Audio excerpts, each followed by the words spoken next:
اس وقت نون لیگ کے رہنما سینیٹر مشاہد اللہ صاحب ہمارے ساتھ موجود ہیں۔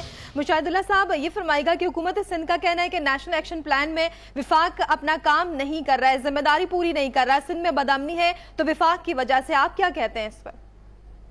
جی بسم اللہ الرحمن الرحیم۔ یہ بڑا کہ آسان طریقہ ہوتا ہے، نکمے لوگ جو ہوتے ہیں نا، جنہوں نے کبھی کچھ کیا نہ ہو، وہ ہمیشہ اپنی ذمہ داریاں دوسروں پہ ڈال کے نا اپنے آپ کو بری الذمہ سمجھتے ہیں، بری الذمہ۔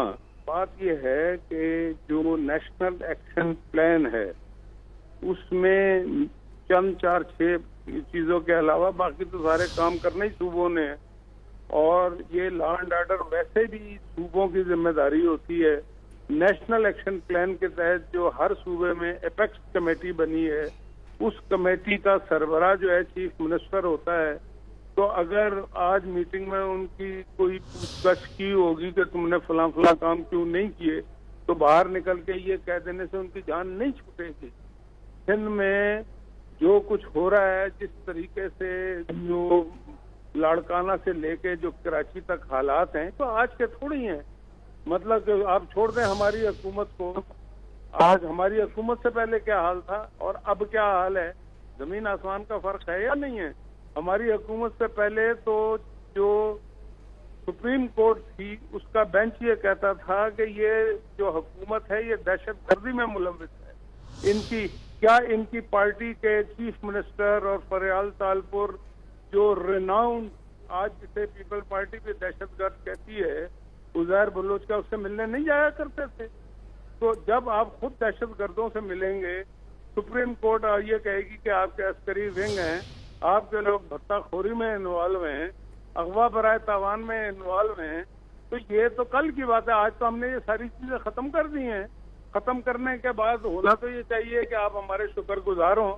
ابھی بھی آپ کا تو مسئلہ ڈاکٹر عاصم ہے، آپ کا مسئلہ ایان علی ہے، جی، آپ کا مسئلہ انور مجید ہے، اس لیے آپ لوگ وہاں پہ کام نہیں کر پا رہے۔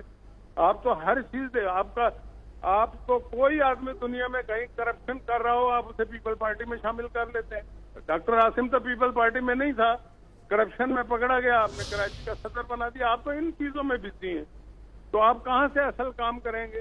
کتنی جو تنظیمیں ہیں، جو بینڈ تنظیمیں ہیں، یہاں پہ تو آپ بات کرتے ہیں، کیا اورنگزیب فاروقی کراچی میں اس نے بائی الیکشن نہیں لڑا؟ اس وقت آپ سو رہے تھے۔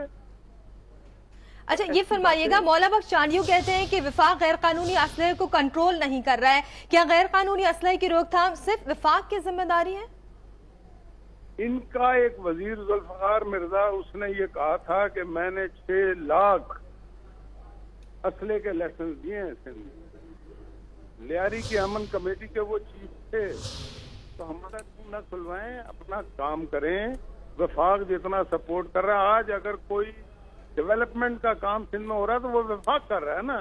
گرین لائن کراچی میں ہم بنا رہے ہیں نا، آپ نے تو کوڑا کرکٹ ہی پھینکا ہے نا، آپ نے تو گاربیج کا شہر بنا دیا کراچی کو۔ آج اگر کراچی اور اس حیدرآباد کی موٹر وے بن رہی ہے، وہ ہم بنا رہے ہیں، آپ کیوں نہیں بنا رہے؟ حیدرآباد سے سکر تک ہم بنا رہے ہیں، آپ کیوں نہیں بنا رہے؟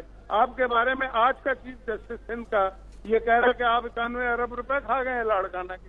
آپ وفاق پہ ڈال کے سمجھتے ہیں کہ بڑی توپ چلا لی۔ ایسا نہ کیا کریں۔ اس طرح سے آپ جو ہے نا، گورننس ٹھیک پہلے بھی نہیں تھی، اب ہم آپ کو سپورٹ کر رہے ہیں۔ ہم نے جتنا آپ کو سپورٹ کیا، کوئی وفاقی حکومت سپورٹ کر ہی نہیں سکتی، اور ہم اس لیے سپورٹ کر رہے ہیں کہ ہم کراچی اور سندھ کو اپنا صوبہ سمجھتے ہیں، ہم وہاں کے لوگوں کو اپنا لوگ سمجھتے ہیں۔ آپ نہیں سمجھتے، اس لیے ان کا آپ حق مارتے ہیں، آپ کرپشن کرتے ہیں، ان کے جو کمائی ہے اپنی جیبوں میں ڈالتے ہیں، ایان علی کی جیب میں ڈالتے ہیں آپ۔ تو یہ آپ جب کریں گے تو پھر وفاق کہاں سے کر رہے ہیں؟ ٹھیک ہے، بہت شکریہ آپ کا سینیٹر مشاہد اللہ صاحب، ڈان نیوز سے گفتگو کرنے کے لیے۔